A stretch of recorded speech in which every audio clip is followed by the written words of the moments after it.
ಆತ್ಮೀಯ ವಿದ್ಯಾರ್ಥಿಗಳೇ ಹಾಗೂ ಯುವ ಮಿತ್ರರೇ, ಕಳೆದ ಬಾರಿ ಬಂದಾಗ ನಾನು ಕೆಲವೊಂದಿಷ್ಟು ವಿಭಿನ್ನವಾಗಿರುವಂಥ ಟಾಪಿಕ್ಗಳ ಜೊತೆಯಲ್ಲಿ ಬಂದಿದ್ದೆ. ವಿಭಿನ್ನವಾಗಿರುವಂಥ ಟಾಪಿಕ್ಗಳು ನಿಮ್ಮ ಜೊತೆಯಲ್ಲಿ ಮಾತಾಡ್ತಾ ಇದ್ದೆ. ಸರ್, ಹೆಂಗಿದ್ರು ನೀವು ಕನ್ನಡ ಕ್ಲಾಸನ್ನು ಮಾಡ್ತಿರ್ತೀರಿ. PUC ಫಸ್ಟ್ ಇಯರ್ ಮತ್ತು ಸೆಕೆಂಡ್ ಇಯರ್ ವಿದ್ಯಾರ್ಥಿಗಳಿಗೆ ಕನ್ನಡವನ್ನು ಹೇಳುವಂಥ ಸಂದರ್ಭದಲ್ಲಿ ಬಹಳ ಚೆನ್ನಾಗಿ ಹೇಳ್ತೀರಿ ಅಂತ ಹೇಳ್ತಾರೆ. ಬಟ್ ನನಗೆ ಗೊತ್ತಿಲ್ಲ ನಾನು ಹೆಂಗೆ ಹೇಳ್ತೀನಿ ಅಂತೇಳ್ಬಿಟ್ಟು. ಆದರೂ ಇರುವಂಥ ಮಾಹಿತಿಯನ್ನು, ಇರುವಂಥ ಒಂದಷ್ಟು ಓದಿರುವಂಥ ಜ್ಞಾನವನ್ನು ನಿಮ್ಮ ಜೊತೆ ಶೇರ್ ಮಾಡ್ಕೋಬೇಕು ಅನ್ನೋ ಕಾರಣಕ್ಕೆ ಕ್ಲಾಸ್ ಮೂಲಕ ನಿಮ್ಮ ಎದುರಿಗೆ ಬರ್ತಿರ್ತೀನಿ. ಈ ಬಾರಿ ಬಂದಿದ್ದು ಏನು ಅಂತಂದರೆ, PUC ಫಸ್ಟ್ ಇಯರ್ ಮತ್ತು ಸೆಕೆಂಡ್ ಇಯರ್ ಸಿಲೆಬಸ್ಸಿಗೆ ಸಂಬಂಧಪಟ್ಟಿರುವಂಗೆ ಕನ್ನಡದಲ್ಲಿ ಅಧ್ಯಯನದಲ್ಲಿ ಬರುವಂಥ ಕೆಲವೊಂದಿಷ್ಟು ವಿಚಾರಗಳನ್ನ ನಿಮ್ಮ ಜೊತೆ ಶೇರ್ ಮಾಡ್ಕೋಬೇಕು ಅಂತ ಅಂದ್ಕೊಂಡು ಬಂದಿದ್ದು. PUC ಸೆಕೆಂಡ್ ಇಯರ್ ಅಂತ ಬಂದಾಗ ಮೊದಲನೇದಲ್ಲಿ ಬರೋದೇನಪ್ಪ ಅಂದರೆ ಒಂದು ಪದ್ಯ ಭಾಗ ಮತ್ತೊಂದು ಗದ್ಯ ಭಾಗ ಅಂತ ಇದೆಯಲ್ಲ, ಆ ಪದ್ಯ ಭಾಗದ ಬಗ್ಗೆ ಬಹಳಷ್ಟು ನನಗೆ ಆಸಕ್ತಿ ಜಾಸ್ತಿ. ಯಾಕಂದರೆ ಸ್ವಲ್ಪ ಕಾವ್ಯವನ್ನು ಓದೋದ್ರಿಂದಾಗಿ, ಕಾವ್ಯದ ಬಗ್ಗೆ ಆಸಕ್ತಿ ಇರೋದ್ರಿಂದಾಗಿ ಅದರ ಕುರಿತಾಗಿ ನಿಮ್ಮ ಜೊತೆ ಶೇರ್ ಮಾಡ್ಕೊಳ್ಳೋಕ್ಕೆ ಖುಷಿ ಅನಿಸುತ್ತೆ. ಅದರಲ್ಲೂ ಕೂಡ ಹಳೆಗನ್ನಡದಲ್ಲಿ ಬಂದಿರುವಂಥದ್ದು ಕಾವ್ಯಗಳು ಇದೆಯಲ್ಲ, ನಿಜಕ್ಕೂ ಬಹಳ ಅದ್ಭುತವಾಗಿರುತ್ತೆ ಅನ್ನೋ ಕಾರಣಕ್ಕಾಗಿ ಇಲ್ಲಿ ಒಂದು ಮಹಾಕವಿ ನಾಗಚಂದ್ರ ಬರೆದಿರುವಂಥ ರಾಮಚಂದ್ರ ಚರಿತ ಪುರಾಣದ 14ನೇ ಆಶ್ವಾಸವನ್ನು ತೆಗೆದುಕೊಂಡು ಇಲ್ಲಿ ಕದಡಿದ ಸಲಿಲಂ ತಿಳಿವಂದದೆ ಅನ್ನುವಂಥ ಕಾವ್ಯವನ್ನು ನಮಗಿಲ್ಲಿ ಅಳವಡಿಸಿದ್ದಾರೆ ಪಠ್ಯದಲ್ಲಿ.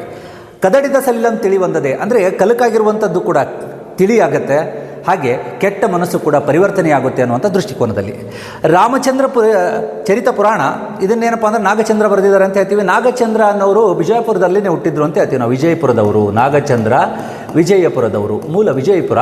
ಅಂದಮೇಲೆ ಇವರು ಬರೆದಿರುವಂಥ ಕಾವ್ಯವನ್ನೇ ಇನ್ನೊಂದೇನಂತ ಕರೀತಾರೆ, ಈ ರಾಮಚಂದ್ರ ಚರಿತ ಪುರಾಣ ಅಂತ ಏನಿದೆಯಲ್ಲ, ಇದಕ್ಕೆ ಪಂಪ ಭಾರತ ಅಂತಲೂ ಕರೀತಾರೆ. ಪಂಪ ಭಾರತ ಅಂತಲೂ ಕೂಡ ಕರೀತಾರೆ. ರಾಮಚಂದ್ರ ಚರಿತ ಪುರಾಣವನ್ನು ಪಂಪ ಭಾರತ ಅಂತಲೂ ಕೂಡ ಕರೀತಾರೆ. ಕಾರಣ ಏನಂತಂದರೆ, ಇವರನ್ನು ಅಭಿನವ ಪಂಪ ಅಂತ ಕರೀತಾರೆ. ಇವರನ್ನು ಯಾರನ್ನು? ನಾಗಚಂದ್ರರನ್ನು ಅಭಿನವ ಪಂಪ, ಅಭಿನವ ಪಂಪ ಅಂತಲೂ ಕೂಡ ಕರೀತಾರೆ. ಹೀಗಾಗಿ ರಾಮಚಂದ್ರ ಚರಿತ ಪುರಾಣದಲ್ಲಿ ನಾವು ಗೊತ್ತಿರುವಂಗೆ ರಾಮಾಯಣವನ್ನು ನಾವು ಓದಿದಾಗ, ರಾಮಾಯಣದ ಬಗ್ಗೆ ತಿಳಿದುಕೊಂಡಂತೆ ರಾಮ, ರಾವಣ, ಸೀತೆ, ಲಕ್ಷ್ಮಣ, ಕೈಕೆ, ಭರತ, ಶತ್ರುಘ್ನ ಇವೆಲ್ಲ ಪಾತ್ರಗಳನ್ನು ನಾವು ನೋಡ್ತೀವಿ. ಇಡೀ ರಾಮಾಯಣದಲ್ಲಿ ಬರುವಂಥ ಒಂದು ಸನ್ನಿವೇಶ ಅಂತಂದರೆ, ಒಂದು ರಾಮ ಮತ್ತು ಸೀತೆ, ಲಕ್ಷ್ಮಣ ಕಾಡಿಗೆ ಹೋಗೋದು, ಕಾಡಿನಲ್ಲಿ ಸೀತೆ ಅಪಹರಣ ಆಗೋದು, ಸೀತೆಯನ್ನು ಬಿಡಿಸಿಕೊಂಡು ಬರೋದಕ್ಕಾಗಿ ಲಂಕೆಗೆ ಹೋಗಿ ಯುದ್ಧ ಆಗುವುದು, ಯುದ್ಧದ ಸಂದರ್ಭದಲ್ಲಿ ರಾವಣನ ಸಂಹಾರ ಆಗುವುದು, ಸೀತೆಯನ್ನು ಕರೆದುಕೊಂಡು ಬರುವುದು. ಇದು ಕಾಮನ್ ಆಗಿ ನಾವು ಇದುವರೆಗೂ ಓದಿರುವಂಥದ್ದು. ಆದರೆ ರಾಮಚಂದ್ರ ಚರಿತ ಪುರಾಣದಲ್ಲಿ ಸ್ವಲ್ಪ ವಿಭಿನ್ನವಾಗಿ ಏನಿದೆ ಅಂತಂದರೆ, ಲಕ್ಷ್ಮಣ ಮತ್ತು ರಾಮನನ್ನು ಕುರಿತು ಉಲ್ಲೇಖ ಮಾಡುವಾಗ ರಾವಣ ಬಳಸಿರುವಂಥ ಕೆಲವೊಂದಿಷ್ಟು ಟೆಕ್ನಿಕ್ಗಳನ್ನು ಇಲ್ಲಿ ಉಲ್ಲೇಖ ಮಾಡ್ತಾರೆ. ಸೊ ಅದರ ಕುರಿತಾಗಿ ಇದರಲ್ಲಿ ಬರುತ್ತೆ.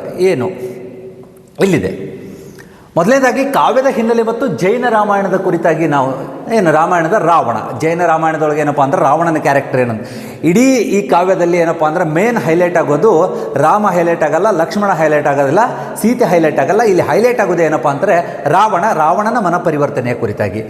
ಜೈನ ಸಂಪ್ರದಾಯ ಇಲ್ಲೇನಪ್ಪ ಅಂತಂದರೆ, ರಾಮ, ಲಕ್ಷ್ಮಣ ಹಾಗೂ ರಾವಣರು ಜೈನ ತ್ರಿಷಷ್ಟಿ ಶಲಾಕ ಪುರುಷರು, ಅಂದರೆ ಶ್ರೇಷ್ಠವಾಗಿರುವಂಥ ಕ್ಯಾರೆಕ್ಟರ್ಗಳನ್ನು ಯಾವುದಕ್ಕೆ ಕೊಡ್ತಾರೆ ಅಂದರೆ ರಾಮ, ಲಕ್ಷ್ಮಣ ಹಾಗೂ ರಾವಣರು.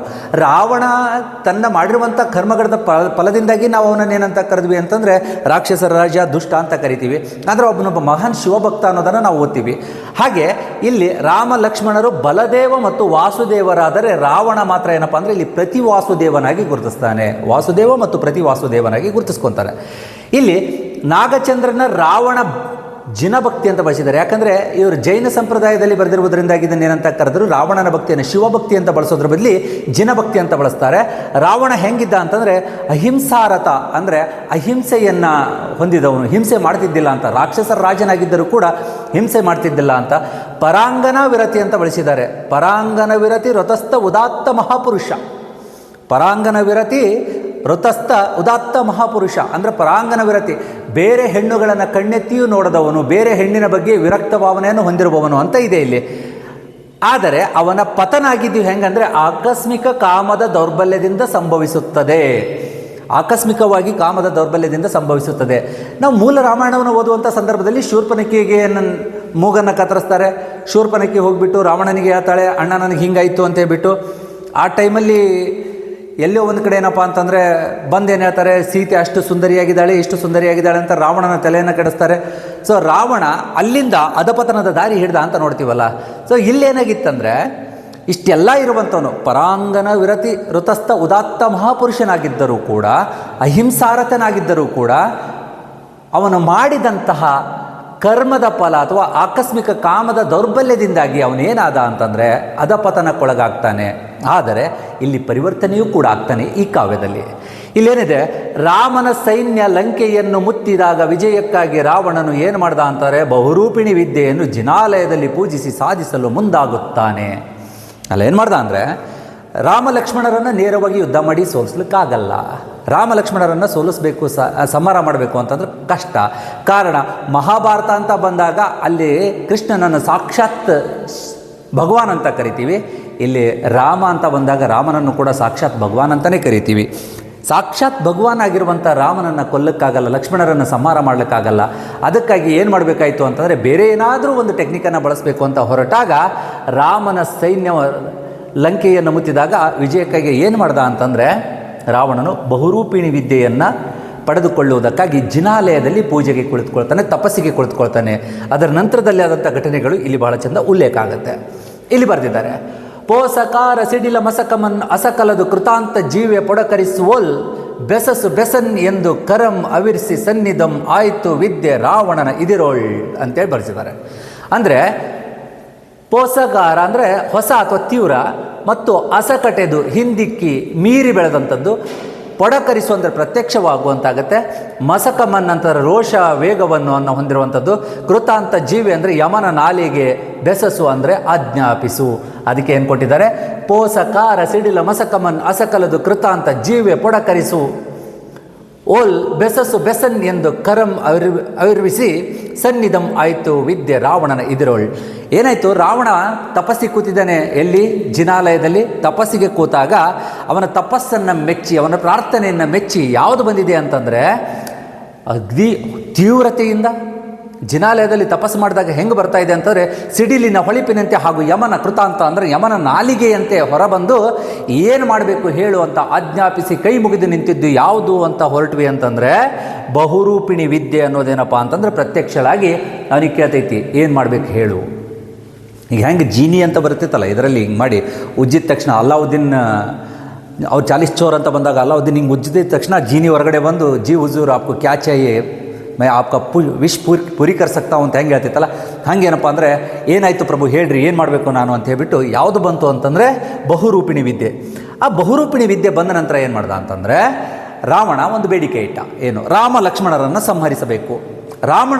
ಲಕ್ಷ್ಮಣರನ್ನು ಸಂಹರಿಸಬೇಕು ಅಂತ ಬೇಡಿಕೆ ಇಟ್ಟಾಗ ಅಲ್ಲಿ ಹೇಳುತ್ತೆ, ಅಂತೂ ಸನ್ನಿಹಿತೆಯಾಗಿ ಚಕ್ರಧರನ್ ಅಪ್ಪ ಲಕ್ಷ್ಮೀಧರನು ಚರಮ ದೇಹದಾರಿ ಅಪ್ಪ ರಾಮಸ್ವಾಮಿಯು ಉಳಿದವರನ್ ಉಳಿಯಲ್ ಇಯನ್ ಎನೆ ರಾವಣನ್ ಉಳಿದವರ ಅಳಿವು ಎನಗೆ ಏವುದು ಎಂದು ಪೊಡವಟ್ಟು. ಇಲ್ಲಿ ಏನಾಗ್ಬಿಡುತ್ತಪ್ಪ ಅಂತಾರೆ, ಸನ್ನಿಹಿತೆಯಾಗಿ ಪ್ರತ್ಯಕ್ಷಳಾಗಿ ಹೊರತುಪಡಿಸಿ, ಪೊಡವಟ್ಟು ಅಂದರೆ ನಮಸ್ಕರಿಸಿ, ಚರಮ ದೇಹದಾರಿ ಅಂತಿಮ ಶರೀರಸ್ಥ, ಮತ್ತು ಅಳಿವು ನಾಶ ಬರ್ಪನ್ಯಗಂ ಅಂತಂದರೆ ಬರುವಷ್ಟರಲ್ಲಿ. ಇಲ್ಲಿ ಏನಾಗಿದೆ ಅಂದರೆ, ಆ ವಿದ್ಯೆ ಬಹುರೂಪಿಣಿ ವಿದ್ಯೆ ಬಂದು ಏನು ಹೇಳ್ತೈತಿ, ಆಯಿತು ನೀ ಹೇಳಿದ ಬೇಡಿಕೆನ ನಾನು ಈಡೇರಿಸಬಲ್ಲೆ, ಆದರೆ ಒಂದು ಕಂಡೀಷನು, ರಾಮ ಲಕ್ಷ್ಮಣರನ್ನು ಹೊರತುಪಡಿಸಿ ಎಲ್ಲರನ್ನೂ ನಾನು ಕೊಲ್ಲಬಲ್ಲೆ. ಏನಿದೆ ಇಲ್ಲಿ?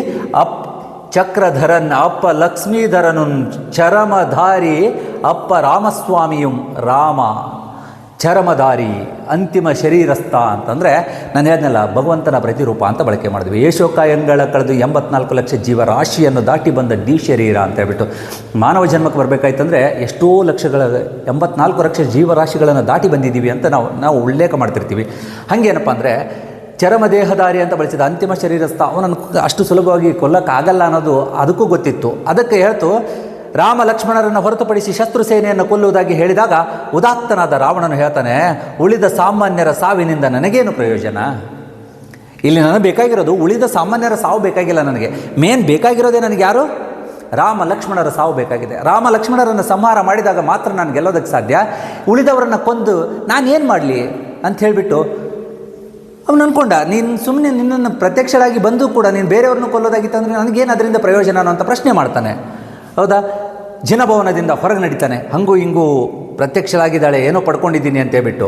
ಇಲ್ಲಿದೆ ನೋಡಿ ಮುಂದೆ, ಇತ್ತ ದಶ ಆನನಂ ಉತ್ತ ವಿರೋಧಿ ನಿಜವದು ಜನನಂ ಕೊರಚ ಆಡಿ ಕಾಡಿದ ಕೇಚರನ ಇಕ್ಕುವ ಬಲ್ ಮುಳಿಸಿಂದೆ ಬಂದು ಪೊಯ್ಸತ್ತ ಇಬವೈರಿಯಂತೆ ಒದರಿ ಕೆಂಗಲ್ ಮೂಡಿದ ಶೃಂಗಮಾಲೆ ನೀಳುತ್ತ ಎನೆ ನೋಡಿದಂ ಮಯ ತನುಜಯ ಬಾಡಿದ ವಕ್ತ್ರ ಪದ್ಮಮಂ ಅಂತ ಬಳಕೆ ಮಾಡ್ತಾನೆ ಇಲ್ಲಿ. ದಶಾನನ ಅಂತಂದರೆ ಇಲ್ಲಿ 10 ಮುಖ. ಗಜಾನನ ಅಂದರೆ ಆನೆ ಮುಖವನ್ನು ಹೊಂದಿದವನು, ದಶಾನನ ಅಂದರೆ 10 ಮುಖಗಳನ್ನು ಉಳ್ಳವನು ರಾವಣ ಅಂತ ಕರೆದ್ವಿ. ಕೊರಚಾಡಿ, ಹಂಗಿಸಿ, ಹಿಂಸಿಸಿ ಅಂತ ಬರುತ್ತೆ. ಹಂಗಿಸಿ ಅಥವಾ ಹಿಂಸಿಸಿ. ಮಯತನುಜೆ ಅಂತಂದರೆ ಮಯತನುಜೆ ಯಾರು? ರಾವಣನ ಮಡದಿ, ಮಂಡೋದರಿ ಅಂತ ಆಗತ್ತೆ ಅಲ್ಲಿ. ನಿಜವಧು ಜನ, ನಿಜವಧು ಜನ ಅಂದರೆ ಪತ್ನಿಯರು ಅಂತ. ಅಲ್ಲಿ ಪತ್ನಿಯರು ಮತ್ತು ದಾಸಿಯರು ಅಂತ ಬರ್ತಾರೆ. ನಿಜವಧು ಜನ ಅಂತ ಬಳಸಿದಾಗ ಪತ್ನಿಯರು. ಇಭವೈರಿ ಅಂದರೆ ಸಿಂಹ, ಆನೆಯ ಶತ್ರು ಅಂತಲೂ ಬಳಕೆ ಮಾಡ್ತಾರೆ. ಬಟ್ ಕೆಲವೊಂದು ಸಂದರ್ಭಗಳಲ್ಲಿ ಇಬ ಅಂತೇಳ್ಬಿಟ್ಟು ಫಸ್ಟ್ ಇಯರಲ್ಲಿ ನಾವು ಓದ್ತಿರ್ಬೇಕಾದಂಥ ಟೈಮಲ್ಲಿ ಇವ ಶೈಲಂಗಳನ್ನು ದಾಟಿ ಅಂತ ಬಳಸಿದ್ದೀವಿ ಅಂತಂದರೆ ಅಲ್ಲಿ ಆನೆಗಳ ಒಂದು ತಲೆ ಬಿದ್ದಿರುತ್ತೆ, ಅದನ್ನು ದಾಟಿ, ಮತ್ತು ಆನೆಗಳ ಸೊಂಡಿಲುಗಳ ಮೇಲೆ ಕಾಲಿಟ್ಟು ಹೋಗಿದ್ದು ಇದೆಲ್ಲವನ್ನು ಇವ ಶೈಲಂಗಳನ್ನು ದಾಟಿ ಅಂತ ಬಳಸಿದ್ವಿ. ಹಂಗಿಲ್ಲಿ ಇವ ಅಂತಂದರೆ ಸಿಂಹ ಅಂತಲೂ ಬಳಕೆ ಮಾಡ್ತಾರೆ. ವಕ್ತ್ರ ಪದ್ಮ ಅಂದರೆ ಮುಖ ಕಮಲ ಅಂತ ಕರೀತಾರೆ, ಮುಖ. ಆಗಿದ್ದೇನು ರಾವಣನು ದೇವಸ್ಥಾನದಿಂದ ಅಂದರೆ ಜಿನಾಲಯದಿಂದ ವಾಪಸ್ ಬರ್ತಿದ್ದಾನೆ. ಅವನಿಗೇನಿದೆ ಅಂತಂದರೆ ಫುಲ್ ಖುಷಿ ಈ ಸದ್ಯಕ್ಕೆ, ಗರ್ವ. ನಾನು ಯಾವುದನ್ನು ಪಡ್ಕೋಬೇಕಂತ ಹೋಗಿದ್ದೆ ಅದು ಸಿದ್ಧಿಯಾಗಿದೆ, ಸಂಮೋಹಿನಿ ವಿದ್ಯೆ ಸಿದ್ಧಿಯಾಗಿದೆ, ನಾನು ಹೆಂಗಾದರೂ ಮಾಡಿ ಏನು ಬೇಕಾದರೂ ಗೆಲ್ಲಬಹುದು ಅಂತ ಅಂದ್ಕೊಂಡು ಹೊಂಟಿದ್ದಾರೆ. ಆದರೆ ಬರಬೇಕಾದಂಥ ಟೈಮಲ್ಲಿ ಏನಾಗಿದೆ ಅಂತಂದರೆ ಅಂತಃಪುರಕ್ಕೆ ಶತ್ರುಗಳು ನುಗ್ಗಿದ್ದಾರೆ. ಯಾರ ಅಂತಃಪುರ? ರಾಣಿಯರು ಇರುವಂಥ ಅಂತಃಪುರ. ರಾಣಿಯರು ಇರುವಂಥ ವಾಸಸ್ಥಾನವನ್ನು ಅಂತಃಪುರ ಅಂತ ಕರೀತಾರೆ. ಅಂತಃಪುರಕ್ಕೆ ನುಗ್ಗಿದ್ದು ಯಾರು ನುಗ್ಗಿದ್ದಾರೆ? ಆಲ್ರೆಡಿ ನುಗ್ಗಿದ್ದು ಏನಪ್ಪ ಅಂತಂದರೆ ಶತ್ರುಗಳು. ಶತ್ರುಗಳು ಅಂತಂದರೆ ಅಂಗ ನೀಲದಾದಿಗಳು ಅಲ್ಲಿ ನುಗ್ಗಿದ್ದಾರೆ. ಅವರೆಲ್ಲ ಯಾರು? ವಾನರ ಸೇನೆ. ವಾನರ ಸೇನೆ ಅಂದರೆ ಕಪಿಸೇನೆ. ಕಪಿಗಳು ಅಂತಂದರೆ ಕಪಿ ಚೇಷ್ಟೆ ನಿಮ್ಗೆ ಗೊತ್ತೇ ಇರುತ್ತೆ. ಅಲ್ಲಿ ಒಳಗಡೆ ಹೋಗಿ ಅದೆಷ್ಟು ಪರಿಣಾಮಕಾರಿಯಾಗಿ ಅಲ್ಲಿ ಏನಪ್ಪ ಅಂತಾರೆ ಅವರು ಕಿರಿಚಾಡಿದ್ರು, ಅರ್ಚಾಡಿದ್ರು, ಆಟ ಆಡಿದ್ರು ಅಂತಂದರೆ ಅದನ್ನು ನೋಡಿದ ತಕ್ಷಣ ಏನಪ್ಪ ಅಂದರೆ ಗಾಯಗೊಂಡ ಅವ್ರು ಬಂದು ಹಿಂಗೆ ಮಾಡಿದ್ದಾರೆ ಅಂತ ಹೇಳ್ತಾರೆ ರಾಣಿಯರು. ಹೇಳಿದ್ದನ್ನು ಕೇಳಿ ಗಾಯಗೊಂಡ ಸಿಂಹದಂತೆ ಗರ್ಜಿಸುತ್ತಾ ಧಾವಿಸಿ ಬಂದನು. ಆತ ಭಯದಿಂದ ಹೆದರಿ ಬಾಡಿ ಹೋಗಿದ್ದ ಪತ್ನಿ ಮಂಡೋದರಿಯ ಮಯತನುಜೆ ಮುಖವನ್ನು ಕಂಡು ಸಾಂತ್ವನ ಹೇಳಿದನು. ಅಲ್ಲಿ ಮಂಡೋದರಿಯ ಮುಖ ಬಾಡಿ ಐತಿ, ಹಿಂಗಾಗೈತಿ ಅನ್ನೋದು ಕೇಳಿಸ್ಕೊಂಡು ಅವನಿಗೂ ಸಿಟ್ಟು ಬಂದೈತಿ. ಹೆಂಗೆ? ಸಿಂಹದಂತೆ ಗರ್ಜಿಸುತ್ತಾ ಒಳಗಡೆ ಬರ್ತಾನೆ. ಬಂದು ಸಮಾಧಾನ ಹೇಳ್ತಾನೆ. ಯಾವ ರೀತಿ ಸಮಾಧಾನ ಹೇಳ್ತಾನೆ ನೋಡಿ. ಅಂತೂ ಆಕೆ ಬೆರಸು ಸಮಸ್ತ ಅಂತಃಪುರಮಂ ನೋಡಿ ನಿಮಗೆ ಇನಿತು ಭಂಗಮನ್ ಮಾಡಿದ ಅಂಗದಾದಿಗಳ ಭೂಭಂಗ ಮಾತ್ರದೊಳೆ ಸೆರೆಗೈದು ತಂದು ನಿಮ್ಮ ಮುಂದೆ ಬಹು ಪರಾಕ್ರಮದಿಂ ಪರಿಭವಿಸಿದ ನೆಪ್ಪನ್ ಎಂದು ಸಂತೈಸಿ. ನಾವು ಹೇಳ್ತಿರ್ತೀವಲ್ಲ, ಕಣ್ಣು ಬಿಟ್ಟು ಕಣ್ಣು ಮುಚ್ಚೋದ್ರೊಳಗೆ ಅಥವಾ ಕಣ್ಣು ಮುಚ್ಚಿ ಕಣ್ಣು ತೆರೆದ್ರೊಳಗೆ ಏನಪ್ಪ ಅಂತಂದರೆ ಇಟ್ಕೊಂಡು ತನ್ನ ಮುಂದೆ ನಿಂದ್ರಿಸ್ತೀವಿ ಅಂತ ಹೇಳ್ತೀವಲ್ಲ, ಅದೇ ಥರ ಇಲ್ಲಿ ಹೆಂಗೆ ಬಳಸ್ತಾನೆ ಅಂತಂದರೆ ಅಂತಾಕೆ ರಸು ಅಂತಂದ್ರೆ ಅವಳೊಂದಿಗೆ, ಸೆರೆಗೈದು ಅಂದರೆ ಬಂಧಿಸು, ಆರೋಗಿಸಿ ಊಟ ಮಾಡಿ, ಭೂಭಂಗ ಮಾತ್ರದೊಳ್ ಹುಬ್ಬು ಹಾರಿಸುವಷ್ಟರೊಳಗೆ ಹಿಂಗೆ ಮಾಡಿ ಒಂದು ಸರ್ತಿ ಹುಬ್ಬು ಹಾರಿಸೋದ್ರೊಳಗೆ ಏನಪ್ಪ ಅಂತಂದರೆ ತಂದು ನಿಮ್ಮ ಮುಂದೆ ನಿಂದ್ರಿಸ್ತೀನಿ. ಪರಿಭವಿಸಿದೆಪ್ಪನ್ ಅವಮಾನಿಸುವೆನು, ಪ್ರಮೋದ ಮುದಿತ ಅಂದರೆ ಸಂತೋಷಗೊಂಡ. ಇಲ್ಲೇನು ಹೇಳ್ಬಿಡ್ತಾನೆ ಅಂತಂದರೆ ನಿನಗೆ ಯಾರು ಅನ್ಯಾಯ ಮಾಡಿದ್ದಾರೆ, ನಿಮಗೆ ಯಾರು ಅಪಮಾನ ಮಾಡಿದ್ದಾರೆ, ನಿಮಗೆ ಯಾರು ಕಷ್ಟ ಕೊಟ್ಟಿದ್ದಾರೆ, ನಿಮಗೆ ಯಾರು ಸಂಕಟವನ್ನು ಉಂಟು ಮಾಡಿದ್ದಾರೆ ಅಂತ ಅಂಗದಾದಿಗಳು ಅಂತಂದರೆ ಆಗ ಅಂಗ, ನೀಲ, ನಳ ಇವೆಲ್ಲ ವಾನರ ಸೈನ್ಯದಲ್ಲಿರುವಂಥ ಬಹಳ ದೈತ್ಯ ಗಾತ್ರದ ಮತ್ತು ಬಹಳ ಶಕ್ತಿವಂತ ಸೈನ್ಯ ಪಡೆಯ ಮುಖ್ಯಸ್ಥರುಗಳು ಇವರೆಲ್ಲ. ಅಂಗದಾದಿಗಳನ್ನು ಹುಬ್ಬು ಹಾರಿಸೋ ಅಷ್ಟರೊಳಗೆ ಹಿಡ್ಕೊಂಡು ತೊಗೊಂಬಂದು ನಿಮ್ಮ ಮುಂದೆ ನಿಂದರಿಸಿ ಅವ್ರಿಗೆ ಏನು ಮಾಡ್ತೀನಿ ಅಂತಂದರೆ ಶಿಕ್ಷೆ ವಿಧಿಸಿ ಅವಮಾನಿಸ್ತೀನಿ. ಈಗ ತಲೆ ಕೆಡಿಸ್ಕೋಬೇಡ್ರಿ, ಊಟ ಮಾಡಿರಿ ಅಂತ ಹೇಳಿದಾಗ ಹರ್ಷಗೊಂಡು ಅವರೆಲ್ಲರೇನಪ್ಪ ಅಂದರೆ ಊಟದ ಕಡೆಗೆ ತೆರಳುತ್ತಾರೆ ಅನ್ನೋದನ್ನು ನಾವಿಲ್ಲಿ ನೋಡ್ತೀವಿ. ಮುಂದುವರೆದು ಸಮ ಅಧಿಕರ್ ಆರ್ ಜಗತ್ರಯದೊಳ್ ಇನ್ನು ಎನಗೆ ಎನ್ನೋಳ್ ಇದಿರ್ಚುವನ್ನರ್ ಆರ್ ಸಮರದೊಳ್ ಎಂದು ತನ್ನ ಭುಜ ದಂಡಮನ್ ಈಕ್ಷಿಸಿ ಜಾನಕಿ ಮುಖ ಅಬ್ಬಮನ್ ಅವಲೋಕಿಸಲ್ ಕರಮೆ ಕಾತರನ್ ಆಗಿ ವಿಯಚ್ಚರ ಅಧಿಪಂ ಪ್ರಮದ ವನಕ್ಕೆ ಬಂದನ್ ಅರಲ್ ಅಂಬುಗಳ್ ಇಲ್ಲದ ಕಾಮನ್ ಎಂಬಿನಂ. ಏನು ಅದ್ಭುತವಾಗಿ ಉಲ್ಲೇಖ ಮಾಡ್ತಾನೆ ನೋಡಿ, ಎಷ್ಟು ಸುಂದರವಾಗಿ ಇಲ್ಲಿ ಹೇಳಕತ್ತಿದ್ದಾನೆ ಅಂದರೆ ಸಮ ಅಧಿಕರ್ ಆರ್ ಜಗತ್ರಯದೊಳ್, 3 ಅತಳ ವಿತಳ ಸುತಳ ಪಾತಾಳ ಲೋಕಗಳಲ್ಲಿ ಯಾರು ಏನಪ್ಪ ಅಂತಾರೆ ನನಗೆ ಸರಿ ಸಮಾನರು. ಎಲ್ಲರನ್ನೂ ಕೂಡ ಏನಪ್ಪ ಅಂತಂದರೆ ಮೆಟ್ಟಿ ನಿಲ್ಲುವಂತಹ ತಾಕತ್ತು ಶಕ್ತಿ ನನ್ನ ಹತ್ರ ಇದೆ. ನನಗೆ ಇನ್ನೊಳ್ಳಿ ಇದಿರ್ಚುವನ್ನರ್, ನನಗೆ ಎದುರು ಬರೋರು ಇನ್ನು ಯಾರಿದ್ದಾರೆ ಅಂತ ಹೇಳಿಬಿಟ್ಟು ತನ್ನ ಭುಜವನ್ನು ತಾನೇ ದಂಡಮನ್, ತನ್ನ ಭುಜವನ್ನು ತಾನೇ ಪಡ್ಕೊಳ್ತಾ ಎಲ್ಲಿಗೆ ಹೊಂಟಿದ್ದಾನೆ ವೀಕ್ಷಿಸಿ.